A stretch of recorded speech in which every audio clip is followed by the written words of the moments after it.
alınmıştır. Bu raporla sadece Müslüman toplulukların karşılaştığı insan hakları ihlallerinin anlaşılmasını değil, aynı zamanda ilgili ülkelerdeki örneklemler bağlamında bu sorunların çözülmesine yönelik uluslararası toplumun atması gereken adımların tartışılmasında zemin olması hedeflenmektedir.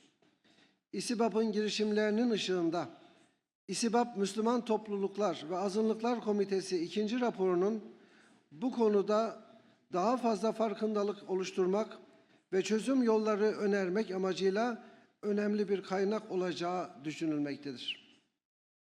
Belçika'da Müslümanlara yönelik hak ihlalleri, kurumsal düzeyde yerleşik ayrımcılık biçimleri ve İslamofobik ön yargılarla beslenmektedir. El Salvador'da Müslüman toplumun küçük ve dağınık yapısı dolayısıyla doğrudan sistematik bir baskı gözlenmemekle birlikte Müslümanların yaşadığı diğer görece küçük sorunların ülkedeki Müslüman nüfusun çok az olması ve dolayısıyla İslamiyet hakkında farkındalık bulunmamasından kaynaklandığı değerlendirilmektedir. Avustralya'da ise çok kültürlü yapıya rağmen son dönemde özellikle küresel krizlerin etkisiyle artan İslamofobik vakalar, Müslümanların kamusal ve siyasal yaşamdaki görünürlüklerini tehdit etmektedir. Bu bağlamda Müslüman kimliğinin açıkça hedef alınarak siyasi baskıya maruz kaldığı 𝗏𝗵 örneği, Avustralya'da dahi İslamofobi kaynaklı temsil sorunlarının ciddi boyutlara ulaşabileceğini göstermiştir. Belçika'da İslamofobiyle mücadelede etkili politikalar oluşturulabilmesi için İslamofobik nefret söylemi ve nefret suçlarına ilişkin yasal tanım yapılmalı ve cezai yaptırımlar güçlendirilmelidir. Müslümanların sosyal hayatına doğrudan temas eden helal kesim yasağı gibi hususlarda dini hassasiyetler gözetilmeli, eğitim ve iş hayatında başörtüsü yasağı gibi ayrımcı uygulamalar kaldırılmalı ve Müslüman kadınların kamuya açık alanlarda görünürlüğü teşvik edilmelidir. Avustralya'da ve Belçika'da yükselmekte olan İslamofobi ile mücadelede atılması gereken adımlar bulunmaktadır. Bu kapsamda özellikle aşırı sağı temsil eden siyasetçilerin İslam ve Müslümanlar hakkındaki ön yargılarının kırılması, federal ve merkezi hükümetlerin Müslüman kadınlara karşı işlenen İslamofobik saldırıları cinsiyet temelli ayrımcılık olarak da ele alarak bu olaylara karşı mücadeleyi de aynı şekilde finanse etmesi, eğitim kurumlarının personellerine yönelik İslamofobi farkındalığı dersleri vermesi ve Müslüman öğrencileri korumak için özel tedbirler alması, kolluk kuvvetlerinin İslamofobik olaylarla mücadelesine dair özel düzenlemeler yapılması, medya organlarının İslamofobi konusunda daha duyarlı olması ve zararlı klişeleri öne çıkarmaması, toplu taşıma ve mağazacılık alanlarında İslamofobi ile mücadele amacıyla net hukuki düzenlemeler yapılması, ruh sağlığı hizmeti veren kuruluşların İslamofobi mağduru kimselere destek noktasında uygun niteliklere sahip olması öne çıkan başlıklardır. Sonuç olarak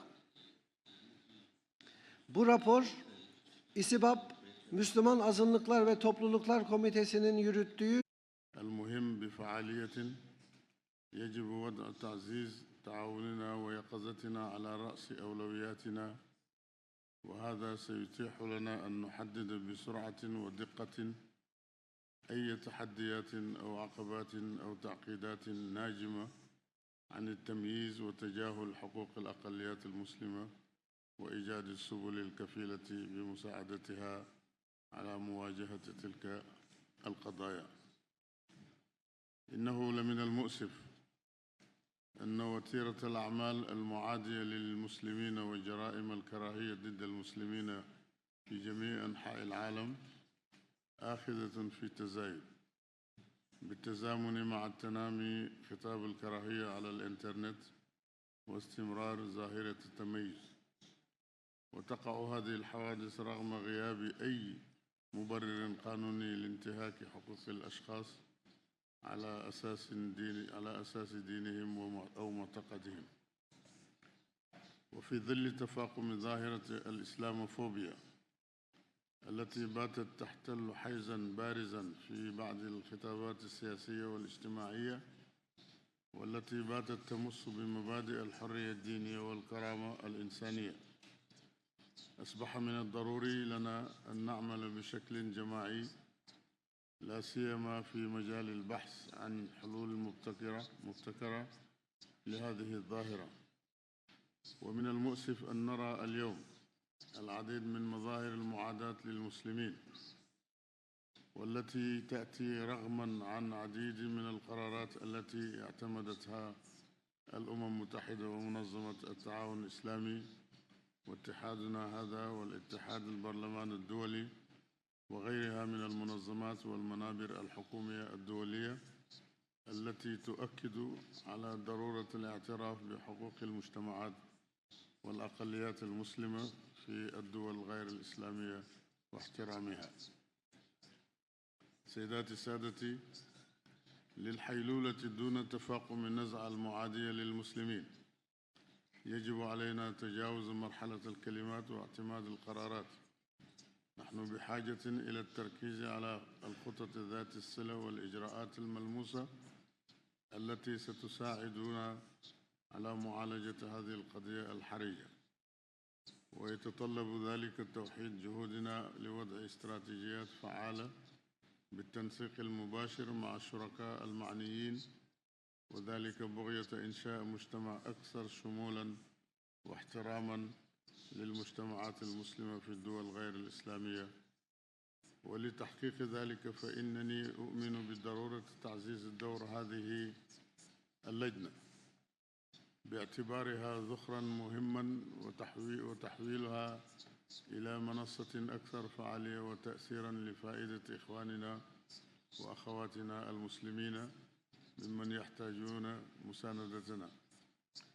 وعلى الرغم من أن هذه اللجنة لا تزال في أولى خطواتها، إلا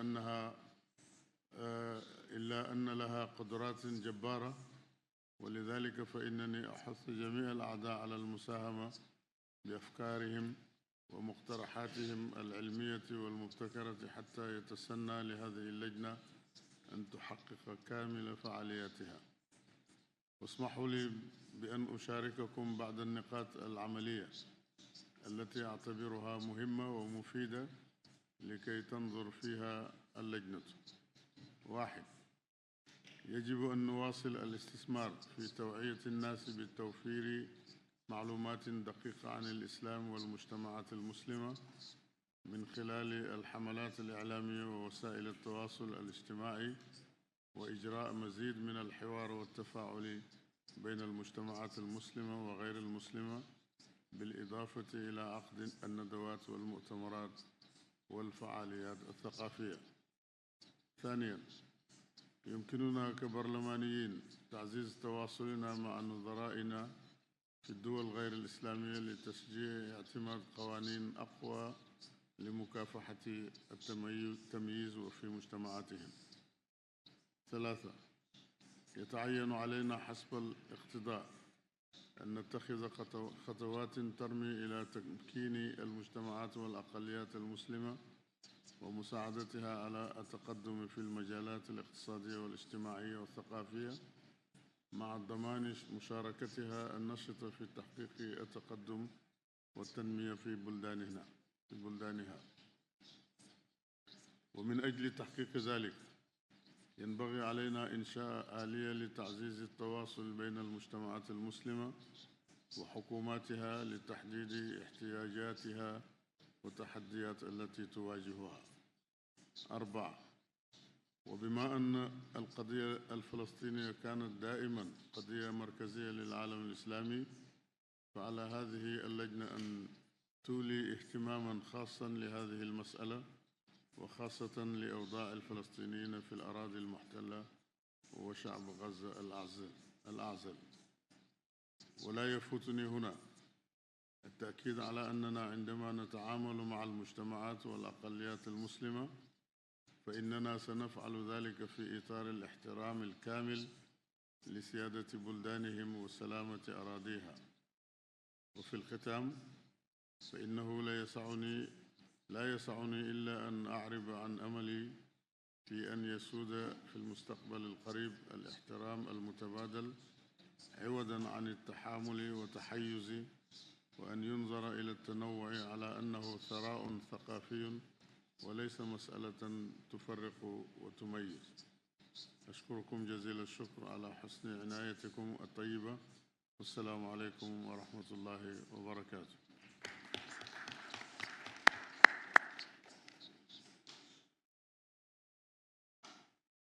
Thank you, Mr. Secretary General. The next item on our agenda is the examination of resolutions regarding Muslim minorities in non-PUIC countries. We will go over them one by one based on the resolutions of overarching themes. Delegates are welcome to raise their hands or hold a placard if they have anything to say or discuss regarding resolutions on the theme. Before we proceed, I would kindly ask the PUIC Secretariat to ensure that any amendment proposals or additional paragraph is well recorded. Thank you. So, delegates who wish to state their intervention will be given maximum 3 minutes to speak at least. So we move on to the first resolution, which is resolution number 3.1 in the agenda. We have given you the agenda for today's meeting. Resolving custody issues encountered by Muslim immigrants' families wherever they are, particularly in Europe. Are there any amendment proposals to the resolutions under this theme? Please. Qatar. Any other countries? Okay. I will give the floor to Qatar first. Thank you very much. شكرا سعادة الرئيس. أنا عندي كلمة تتعلق بشكل عام لجميع الأقليات تتكلم عنها، يعني فيها مقترح وبيان لبعض المقترحات العملية لهذا الأمر. إذا تسمح لي سعادة الرئيس ألقي هذه الكلمة.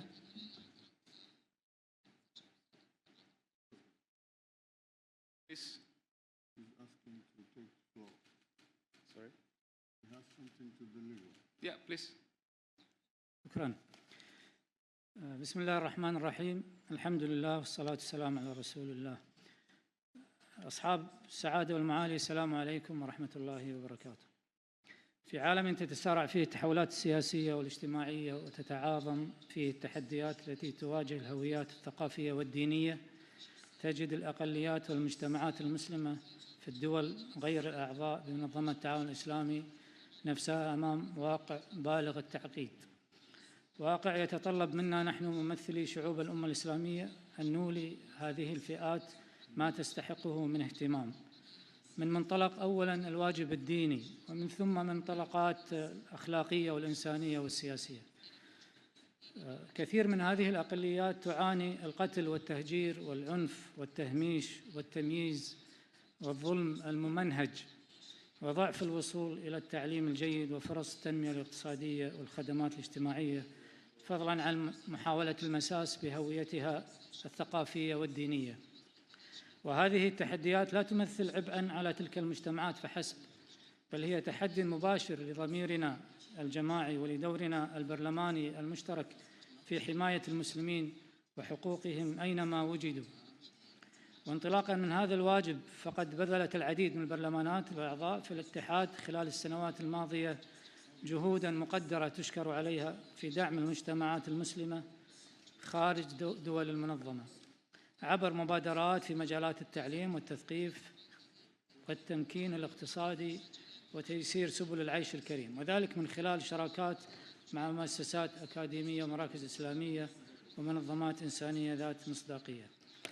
لكننا اليوم بحاجة إلى أن ننتقل من العمل الفردي إلى العمل الجماعي المنظم ضمن رؤية مؤسسية شاملة، وهو ما يبرز أهمية تفعيل دور منظمة التعاون الإسلامي وتمكينها من رصد أوضاع هذه الأقليات ومتابعة التحديات التي تواجهها. ولذلك في هذا الإطار نؤكد على التالي: أولاً، نؤكد على تفعيل دور ودعم لجنة حقوق الإنسان المستقلة التابعة لمنظمة التعاون الإسلامي. وثانياً أيضاً نؤكد على تفعيل دور صندوق التضامن لدعم الأقليات المتضررة مادياً ومد يد العون لهم لتخفيف الآلام والأضرار التي يعانون منها على مدى عشرات السنين. وكذلك نقترح اقتراحين: الاقتراح الأول يتعلق بإصدار تقرير سنوي من الجهة المعنية بمنظمة التعاون الإسلامي وحضور ممثل منهم في هذا المؤتمر ليتم شرح الأهداف المحرزة والمعوقات والتحديات لكي نكون فاهمين على أرض الواقع ماذا يحدث حولنا. وكذلك نقترح الاقتراح الثاني هو إنشاء كيان مستقل يعمل تحت مظلة منظمة التعاون الإسلامي، تنشأ له ميزانية مستقلة وموارد بشرية في القطاع القانوني والتشريعي بحيث تقوم بأعمالها على الوجه الأكمل. وختاماً، فإن المجتمعات المسلمة في الدول غير الأعضاء بالمنظمة هي امتداد حي لأمتنا. إن نصرة هذه الفئات مسؤولية إنسانية وواجب ديني تفرضه وتحتمه الشريعة الإسلامية الغراء، ومطلب استراتيجي يرسخ صورة الإسلام كدين للعدل والرحمة ويعزز وحدة الصف الإسلامي في مواجهة التحديات العالمية. والسلام عليكم ورحمة الله وبركاته.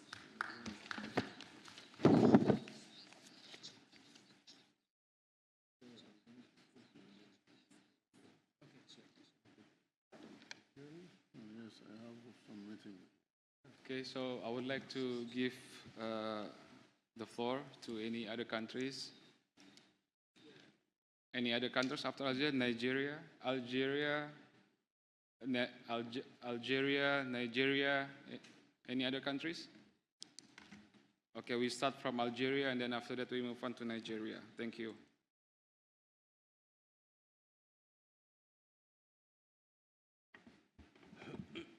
شكرا السيد رئيس اللجنة المحترم. بسم الله الرحمن الرحيم، والصلاة والسلام على الرسول الكريم. السيد رئيس اللجنة، أصحاب السعادة والسمو، الحضور الأكارم، سلام الله عليكم، أسعد الله مساءكم بكل خير. السيد الرئيس، كما تعلمون أن أوضاع الأقليات المسلمة في العالم وقضاياها من الموضوعات التي تحظى باهتمام دولي كبير باعتبارها تواجه في مختلف بقاع العالم عديد التحديات المعقدة والمشكلات ذات الأبعاد المتعددة. هذا ما المشكلات المتشعبة التي أنتجت موسوعات جغرافية وتاريخية للتعريف بأوضاع هذه الأقليات ومناطق إنشائها ومؤسساتها، مما يحتم تصور مقاربات جديدة لمعالجتها وإعادة طرحها بمراعاة العديد من النقاط والخصوصيات الجغرافية والسياسية والديمغرافية والمجتمعية، ولا سيما الموروث الثقافي والمرجعيات الدينية السمحاء بما يتماشى وواقع مجتمعاتنا والتطورات الحاصلة في عالمنا المعاصر، بما يضمن المحافظة على هويتهم الدينية وتعزيز مشاركتهم الإيجابية في حدود الأطر القانونية والوطنية التي ينتمون إليها. هذا الانتماء الإيماني يقتضي من الأمة الإسلامية الكبرى مزيد الوعي بمسؤوليتها تجاه هذه الأقليات والعمل على دعمها وحمايتها مادياً ومعنوياً، وبخاصة في ظل الأزمات والتحديات الراهنة، أين تعمل سلطات البلدان الأوروبية الغربية بأساليب مدروسة ومخططة لمحو الهوية الدينية، إذ تعمل على القضاء على الأسماء العربية والإسلامية ومنع استخدامها بقوة القانون، لأنها تعتقد أن الشخص الذي يحمل اسم أحمد أو علي يعني بقاء ارتباطه بالإسلام، أي المحافظة على الحد الأدنى من الانتماء الثقافي، فتعمد تلك السلطات إلى اشتراط تغيير هذه الأسماء وتعريض من يخالفها للعقوبة، في حين تفرض بعض الدول على الأقليات المسلمة وضع مقطع زيادة على أسمائهم العربية لتشويهها، بالإضافة إلى أن بعض تلك الدول تلجأ إلى طمس أي مظهر من الغربية. سيد الرئيس، ويدخل كذلك في السياق نفسه عديد الجوانب الحقوقية المتمثلة مثلا في مسائل قضايا شؤون الأسرة أو الأحوال الشخصية والإرث وغيرها، وإخضاعها للقوانين المدنية، إذ كثير من البلدان الغربية تفرض على المسلمين القوانين المدنية الوضعية التي يتعارض الكثير منها مع الشرع الإسلامي. ودون شك فإن الانتماء بالجنسية للبلد الغربي سيترتب عليه الالتزام بقوانين هذا البلد بمختلف ألوانها ومضامينها، مما يتعارض والانتماء بالعقيدة للإسلام وما يترتب على ذلك من خصوصيات. وفي ظل ما يواجهه المسلمون في ديار الغربة من تحديات كان لزاما على الدول الإسلامية أن تقوم بدور فعال في نشر وإشعاع الثقافة الإسلامية في صفوف هذه الأقليات عبر وسائل الإعلام ودور مراكز الثقافة في شكل كتب تعليمية أو عامة ومجلات وأشرطة سمعية وبصرية وغيرها، ولا سيما تلك المعدة خصيصا لمخاطبة الأقليات المسلمة في الغرب، إضافة إلى إنشاء مشاريع في دول الغرب نفسها تقوم بمهمة الإنتاج أو الترجمة كحد أدنى، وصولا إلى إنشاء إذاعات ومحطات تلفزية ووكالات أنباء خاصة لبث الأخبار الإسلامية بديلا عن وكالات الأنباء ومصادر الأخبار ووسائل الإعلام التي تشرف عليها وتمولها الدول الغربية بأكثر من وسيلة. وكذلك الاهتمام بإعداد الكوادر الإعلامية من أبناء الأقليات لسد أي فراغ محتمل في هذا المجال، على أن تتم هذه النشاطات بالنظر لخطورة رسالتها وتأثيرها تحت إشراف أساتذة وعلماء كمرجعيات في الجانب الشرعي. وفي المقابل هناك مسؤوليات تقع على كاهل الأقليات تجاه الأمة الإسلامية أيضا، ومن أبرزها وجوب الحفاظ على صورة الإسلام وتمثيل القيم الإسلامية في مجتمعاتهم بطريقة إيجابية، والسعي لبناء جسور التفاهم والحوار الحضري، والعمل على دعم قضايا الأمة العادلة، والتواصل كذلك مع الهيئات والمؤسسات الإسلامية للمساهمة في تحقيق المصلحة العامة للمسلمين في الداخل والخارج على أساس رابطة الأخوة الإسلامية التي لا تحدها حدود سياسية أو قومية، لا سيما أن الدول الحديثة كيانات مدنية قائمة على المواطنة والقانون. وفي الأخير إننا اليوم مطالبون أكثر من أي وقت مضى السهر على تمكين الأقليات المسلمة في تحديد الأولويات الملحة الخاصة بكل أقلية وفق خصوصية وضعها المحلي، إذ ما يعد أولوية في بلد معين قد لا يكون الوضع كذلك في بلد آخر، وإنه لاتحاد مجلسنا دور كبير يطلع به بهذا الصدد، وكل ثقتي في ذلك. شكرا على كرم الإصغاء، والسلام عليكم ورحمة الله وبركاته. Thank you very much. So we will give the floor to Nigeria. Please, the floor is yours. Thank you very much. Assalamu alaikum wa rahmatullahi wa barakatuh.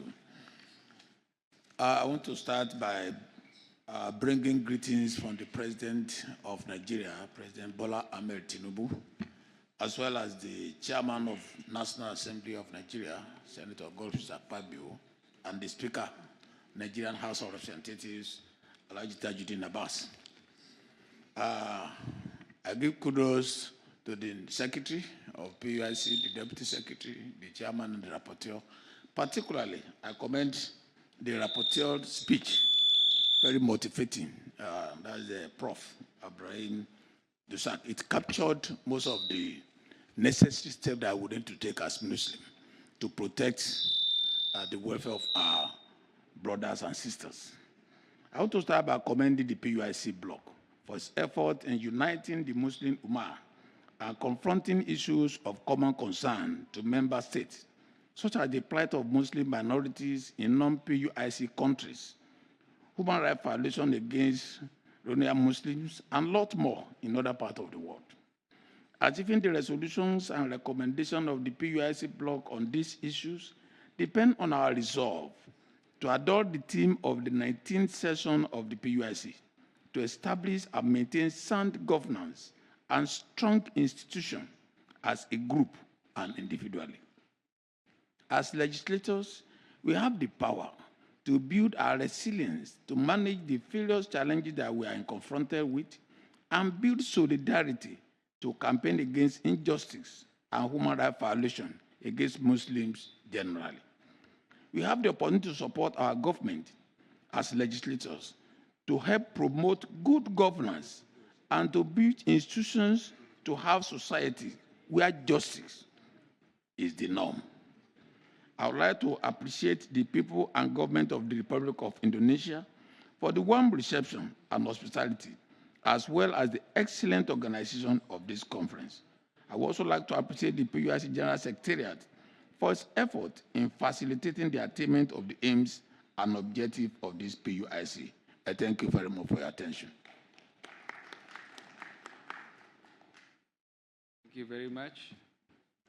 So I will give the floor. Any other countries? Any other proposals? Okay, from Turkey.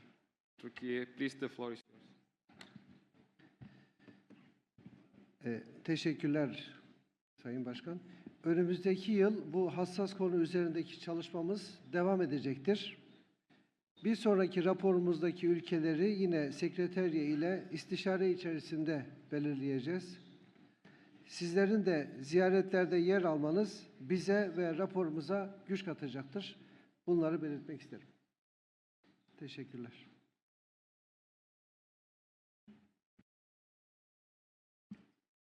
Thank you. So if there is no other countries who would like to contribute to give some intervention or any comments, can we move on to the next agenda, next theme?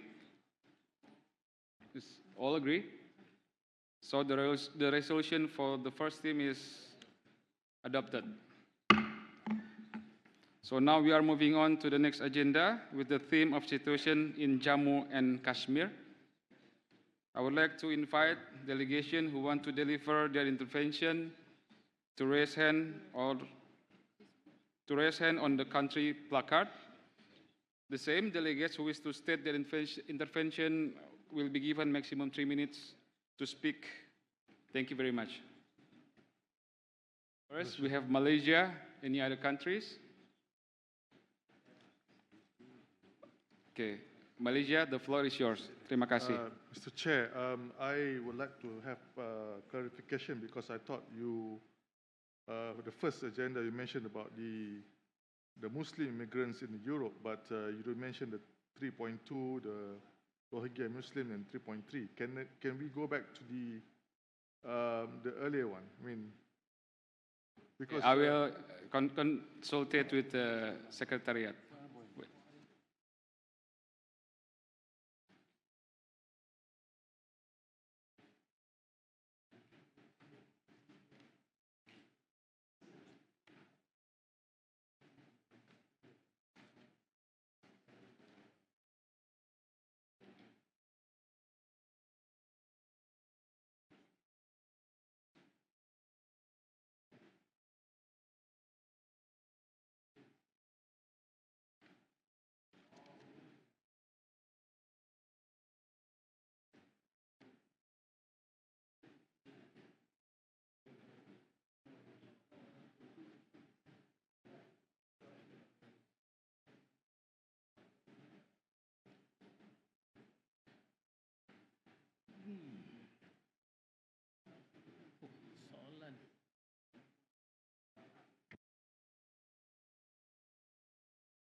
Okay, thank you for the reminder. So we'll move on to the next theme, number 3.2 in the agenda, the ongoing human rights violations against Rohingya Muslims in Myanmar. Thank you. Bismillahirrahmanirrahim. Assalamualaikum warahmatullahi wabarakatuh. Mr. Chairman, our learned Deputy Secretary General, honorable members, Allahumma salli wa sallim ala Sayyidina Muhammad wa ala ali Sayyidina Muhammad wa anzilhu maqdal muqarraba indaka yawmal qiyamah.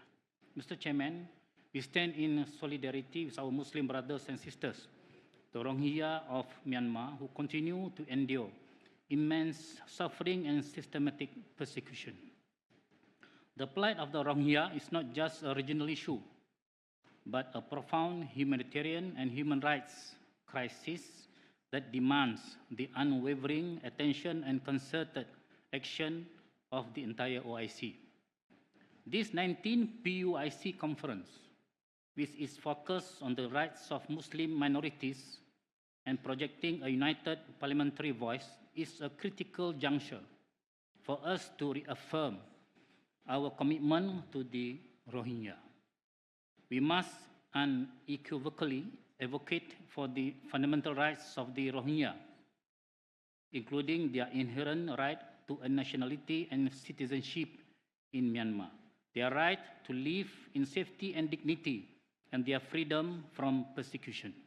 The OIC must collectively demand an immediate end to the systematic discrimination and violence that has plagued the Rohingya for generations.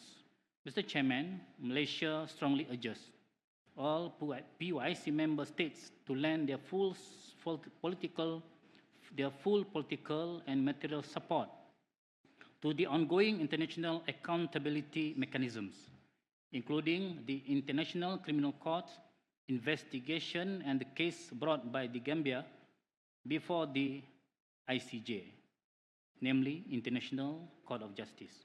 Mr. Chairman, a united OIC voice supporting these justice processes is crucial to send an unequivocal message that impunity for the atrocities committed against the Rohingya will not be tolerated.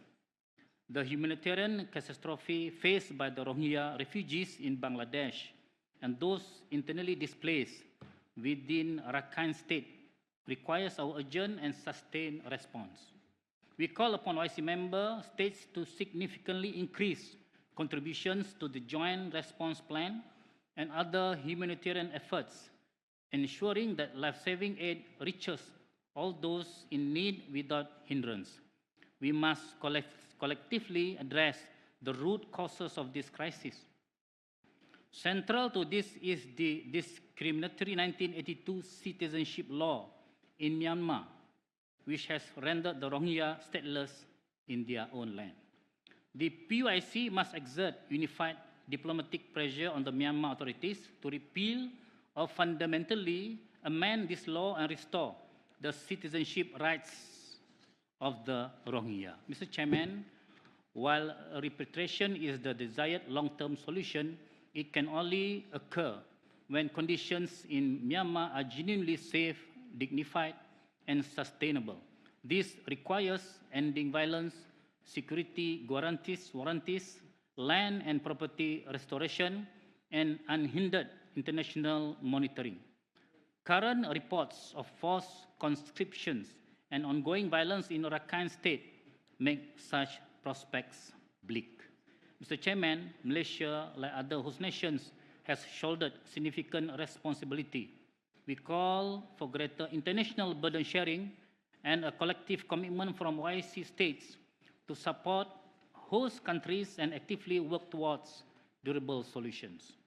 As Malaysia takes the helm as Asian Chair in 2025, this year, we are committed to enhancing humanitarian aid delivery and seeking regional solutions to the Myanmar crisis. The OIC must move beyond condemnation to concrete, coordinated actions. Malaysia proposes that PUIC consider dedicated OIC initiatives to support Rohingya aid, fact-finding, and unified diplomatic pressure. Let us project a united parliamentary voice, translating into tangible relief and justice for the Rohingya. The suffering of the Rohingya is a stain on the conscience of humanity. As representative of the Muslim Ummah, we have a moral and religious obligation to act decisively. Mr. Chairman, we reaffirm our unwavering commitment to the Rohingya people and urge all PUIC member states to join us in a renewed and strengthened effort to end their plight and restore their fundamental rights and dignity. With that, I thank you. Waalaikumsalam warahmatullahi wabarakatuh. Terima kasih, thank you. I think we have from Indonesia. Please, the floor is yours. Thank you, Honorable Chairman. I think I would like to say that 1 million Rohingyans have been displaced, and around 2,600 comes to the shore of Aceh and North Sumatra, displaced at sea. Now, Indonesia is not a signee to the UN Convention on Human Refugees. However, we assist them on the basis of humanitarian needs. So I echo what Malaysia said, that we need burden sharing. We need adequate infrastructure in ASEAN, and I hope the OIC would push for this as well, to provide a temporary adequate holding space before they move on to their final destination of refuge. We also would like to ask the OIC and PUIC in specific to push for the 5-point consensus, because this, we believe, is the long-term solution to avoid displacement of the Rohingyan people. With this in mind, I would like to add several preambular paragraphs, such as alarming the exploitation of Rohingya Muslim refugee for human trafficking crime purposes perpetrated by irresponsible parties, and add operational paragraphs as follow. Requests whole stakeholders, including the ASEAN region, to work together in combating the human trafficking crime that targets Muslim Rohingya refugees, especially women and children. Calls for international cooperation, burden sharing in addressing the refugee case of Rohingya people, just like the Malaysian delegates. Thank you.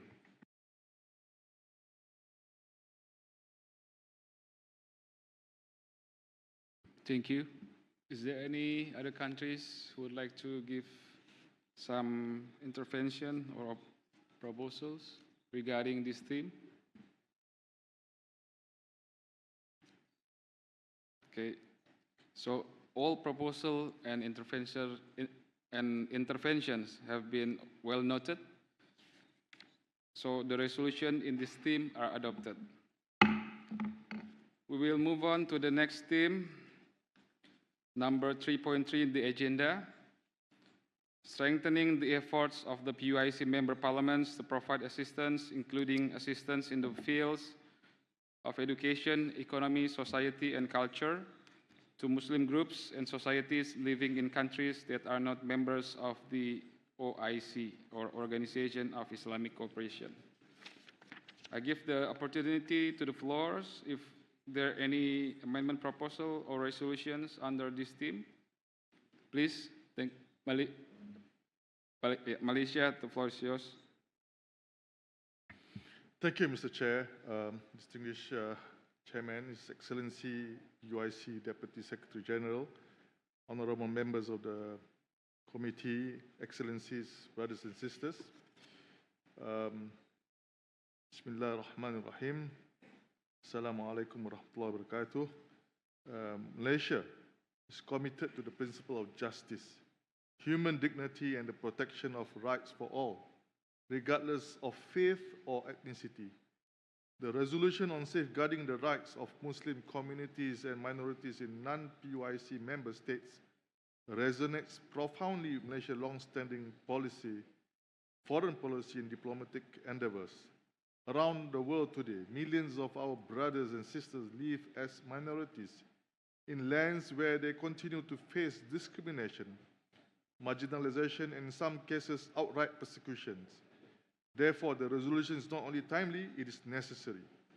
This is not merely a resolution, but it is a moral call to action. It is a reminder of the PUIC member state collective obligation as parliamentarians, as Muslims, and as human beings to stand firm against all forms of discrimination, hatred, and injustice suffered by our fellow Muslims across the globe. Muslim minorities from East Asia to Western Europe, from the Balkans to North America, are contending with growing Islamophobia, hate speech, and attacks on their identity, places of worship, and sacred symbols. The tragic and deliberate discretion of the Holy Quran in some countries is not merely a provocation. It is an act of hate that must be universally condemned. Hence, freedom of expression must never be used as a shield to justify religious hatred. The resolution rightly calls for urgent and coordinated efforts to protect the religious, political, cultural, and civil rights of Muslim minority. It reminds us that our responsibility as Muslim parliamentarians is not confined by borders.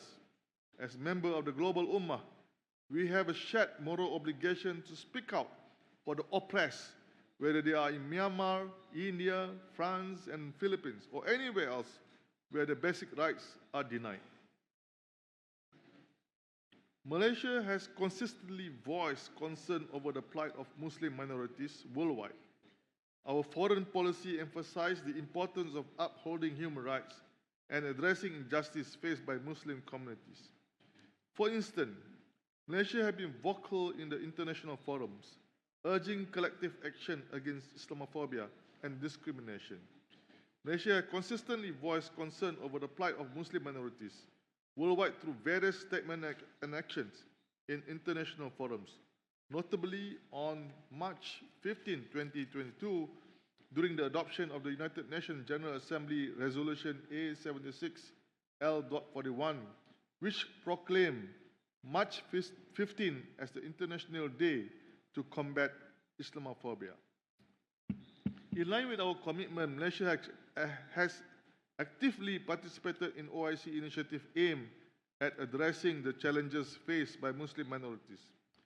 We have supported resolution and engaged in dialogues that seek to promote understanding and counteract prejudice. On March 15, 2024, our Malaysian Foreign Minister reaffirmed the country's unwavering commitment to address Islamophobia. In a statement issued in conjunction with the International Day to Combat Islamophobia, he condemned acts of violence and hatred against individuals based on their religion or belief and emphasized the importance of collaborative effort to combat Islamophobia. In conclusion, Malaysia reaffirms its unwavering commitment to the principle of enshrined in this resolution. We stand ready to work alongside our PUIC partners to ensure that the rights of Muslim minorities are safeguarded, their voices heard, and their dignity upheld. Finally, we commend the PUIC for its continued efforts and recommend this august body to consider the creation of a PUIC Special Rapporteur or working group on the rights of Muslim minorities. This would be a practical and sustained mechanism for monitoring, reporting, and advocating globally. Thank you very much. Wabillahi taufiq. Wassalamualaikum warahmatullahi wabarakatuh. Thank you very much from our brothers from Malaysia. So we'll give opportunity to Indonesia. The floor is yours. Thank you. Terima kasih, Mr. Chairman. Dalam kesempatan ini saya ingin menyampaikan dua hal terkait dengan resolusi yang mungkin bisa menjadi tambahan. Yang pertama, kita tahu bahwa Muslim minoritas di negara-negara yang tadi sudah kita sampaikan itu pada umumnya mereka mengalami dua jenis diskriminasi. Yang pertama adalah diskriminasi yang dilakukan oleh masyarakat secara umum di negara tersebut. Dan yang kedua adalah diskriminasi yang basisnya adalah legal framework. Ya. Jadi peraturan perundang-undangan yang ada di negara tersebut seperti yang tadi sudah disampaikan oleh delegasi Malaysia terkait apa yang terjadi di Myanmar. Karena itu untuk hal tersebut saya dalam kesempatan ini ingin mengusulkan satu resolusi kepada PUIC. Kita perlu membentuk sebuah komite khusus yang bertugas memonitor perkembangan peraturan perundang-undangan di negara-negara di mana muslim minoritas berada di sana. Supaya kita bisa mengantisipasi jangan sampai sebuah undang-undang yang mendiskriminasi kaum muslimin minoritas di sana itu kemudian diundangkan. Ini akan menjadi sesuatu yang sangat sulit buat kita untuk mengubah sebuah undang-undang di sebuah negara. Tapi kalau kita monitor dari awal dan kita mengetahui ada kecenderungan dibuatnya undang-undang yang diskriminatif, maka kita bisa melakukan upaya pencegahan diplomasi lebih awal. Itu yang pertama. Kemudian yang kedua, saya juga ingin mengusulkan satu resolusi khususnya kepada negara-negara anggota PUIC. Kita tahu bahwa negara-negara PUIC ini pasti memiliki hubungan bilateral dengan negara-negara tertentu di mana ada minoritas muslim di sana. Nah, kita mendesak kepada pemerintah negara-negara PUIC ini untuk memanfaatkan kedekatan hubungan bilateral dengan negara-negara di mana muslim minoritas itu ada, terutama negara-negara PUIC yang mungkin memiliki advantage, posisi bargaining positionnya itu tinggi, ya, seperti misalnya saya yakin negara-negara Saudi Arabia itu memiliki bargaining position yang cukup tinggi. Posisi ini kita minta digunakan oleh negara-negara tersebut untuk melakukan diplomasi bagaimana mereka bisa lebih friendly memperlakukan muslim minoritas di negara-negara tersebut. Jadi dengan cara demikian mudah-mudahan muslim minoritas di negara-negara tersebut bisa mendapatkan perlakuan yang lebih baik lagi. Itu 2 poin yang saya usulkan untuk menjadi resolusi dalam pertemuan kita ini. Terima kasih. Terima kasih. Thank you very much. Delegation from Indonesia. I will make sure everything, all our colleagues, all the intervention, as well as all the proposals, any proposal, I will make sure the IPU Secretariat will note everything that have been said in this 3.3 theme. Is there any other countries who would like to give any proposal, intervention, any comments on this theme?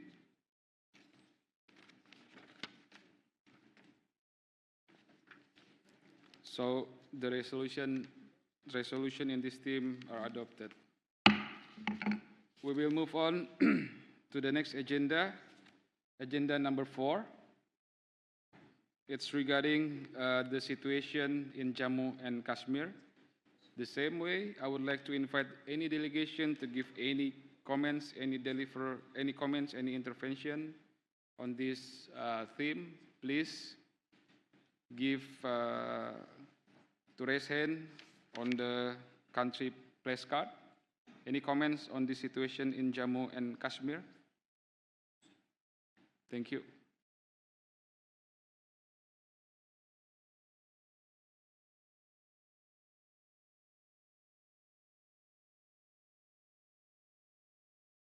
So, can we move on to the next theme then, regarding the situation in Cyprus?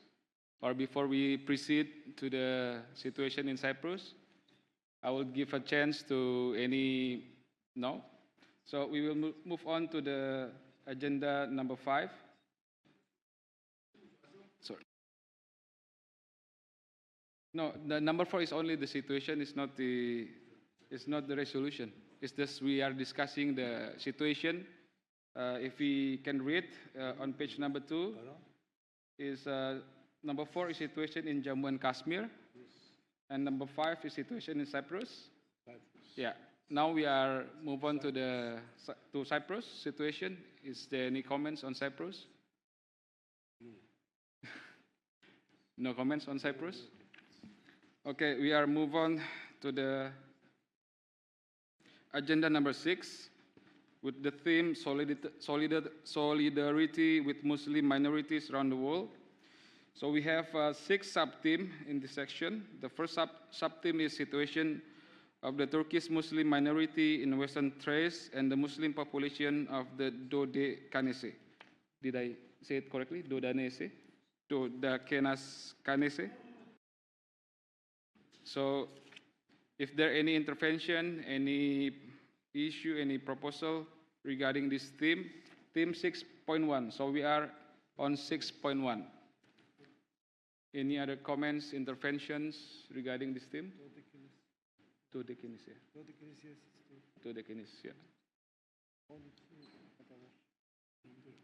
Is there any comments on this sub-theme 6.2?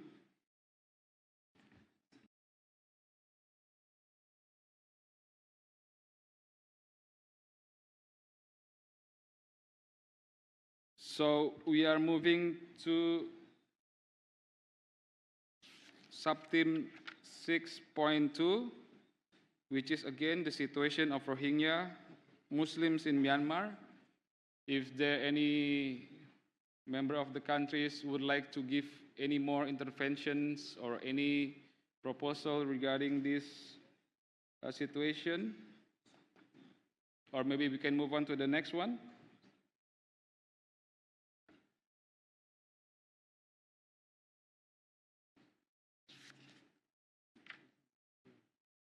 So we are moving to 6.3 now.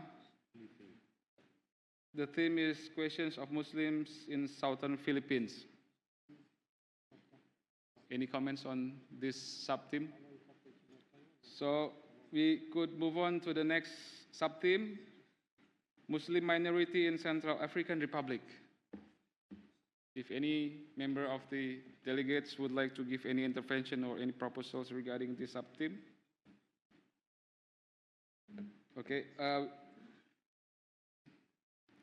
We then move on to the sub-theme 6.5, situation of Muslim Tartars in Crimea. Is there any proposal, intervention?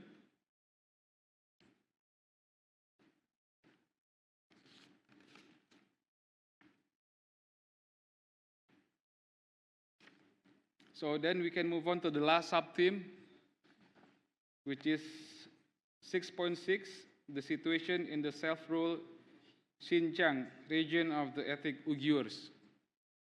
Is there any member of the countries who would like to give any interventions? Any proposals regarding this?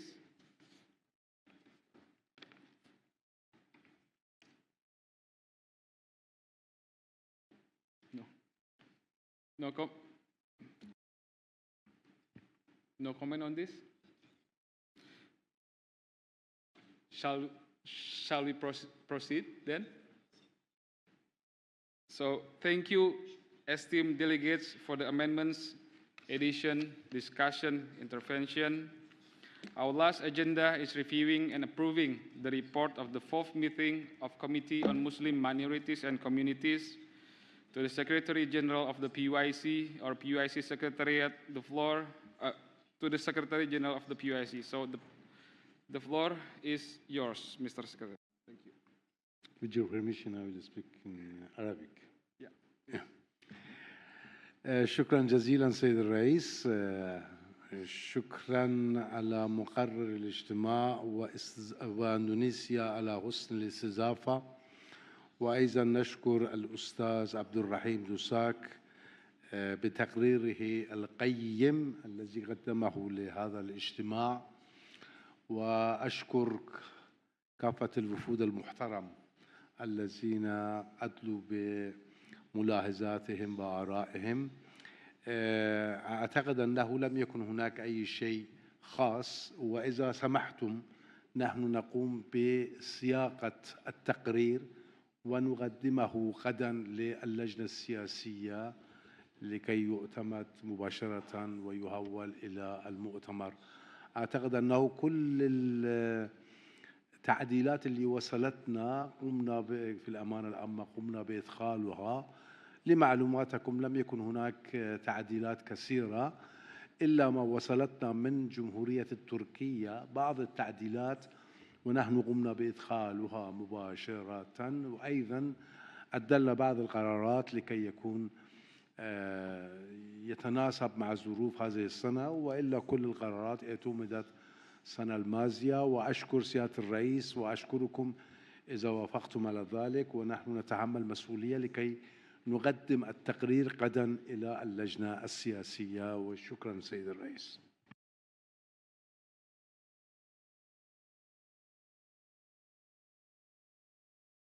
So then the report is approved.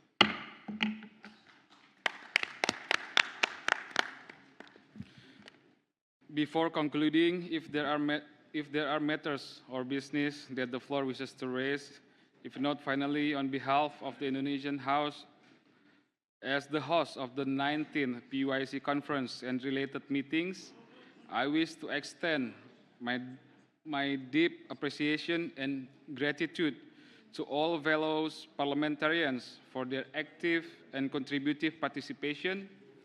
We have come to the end of our session, and I hope all of you found it insightful and engaging. The meeting is now officially closed. Thank you. Wassalamualaikum warahmatullahi wabarakatuh. Terima kasih. I think we could take a picture together before we leave the room. Thank you.